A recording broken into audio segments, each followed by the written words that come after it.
Justice et cette décision qui pourrait faire jurisprudence. Plusieurs laboratoires sont reconnus responsables dans l'affaire de l'androcure. La prise prolongée de ce traitement hormonal peut provoquer des tumeurs au cerveau. Véronique Dujardin, une victime poitevine, se bat depuis plusieurs années pour faire condamner ces géants pharmaceutiques. Jérôme Villain, Stéphane Hamon. Elle attendait ça depuis 5 ans, depuis qu'elle a été la première en 2020 à poursuivre en justice les laboratoires qui ont créé et commercialisé l'androcure. Dans sa décision rendue aujourd'hui, le tribunal judiciaire de Poitiers confirme que les laboratoires et, dans une moindre mesure, le médecin et le pharmacien de Véronique Dujardin n'ont pas agi comme il le fallait.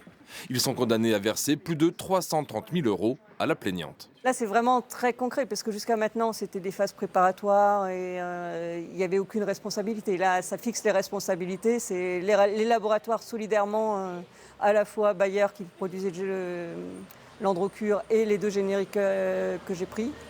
Et puis aussi une petite responsabilité médecin et pharmacien. Donc oui, on ne prescrit pas n'importe comment des médicaments. Et quand on a des alertes, des alertes de pharmacovigilance, on le fait savoir à tous les gens qui prennent les médicaments. Le tribunal de Poitiers a motivé sa décision sur 58 pages qui mettent donc en lumière les responsabilités de chacun. Mais le bout du tunnel pour Véronique Dujardin est encore loin. Les laboratoires Bayer, Viatris et Sandoz devraient sûrement faire appel de cette décision.